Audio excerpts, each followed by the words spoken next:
इसरो के लिए चंद्रयान 3 की कामयाबी अहम उपलब्धि थी।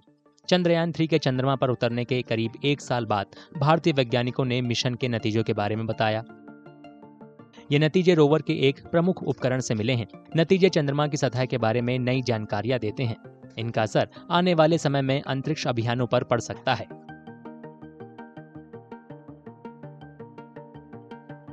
Primarily, we are looking at various elements of the science are following.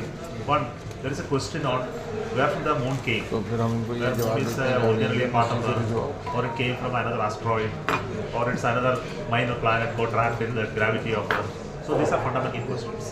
Second is whether this moon will give some clue on our creation of Earth itself, and whether this can create a habitable place in the future. So we are trying to understand various aspects of it through the instruments.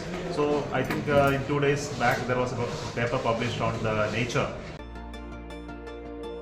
Chandrayaan 3 के alpha particle x-ray spectrometer ने चंद्रमा के शुरुआती दौर के बारे में नई जानकारियां दी हैं। आंकड़ों से पता चलता है कि चंद्रमा की सतह परतों से बनी है। इससे इस सिद्धांत को मजबूती मिलती है कि चंद्रमा की सतह कभी पिघली हुई चट्टानों के विशाल महासागर से ढकी हुई थी।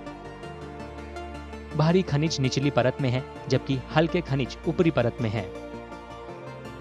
वैज्ञानिकों का अनुमान है कि चंद्रमा पर सबसे बड़ा और सबसे पुराना बेसिन एस्टेरॉयड गिरने से बना होगा।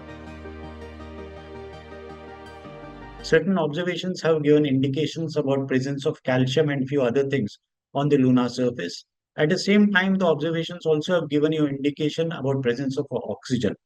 But unfortunately, what we were looking about presence of a hydrogen molecule, which could have given certain amount of indications about presence of a water over we have landed, that observation, at least till date, ISRO has not come out clearly whether there is a presence of a water there or the water is not present over there.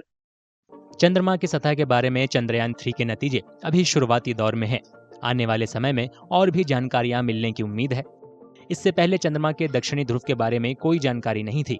जाहिर है चंद्रयान 3 से मिलने वाली हर जानकारी आने वाले समय में अंतरिक्ष मिशन के लिए अहम होगी।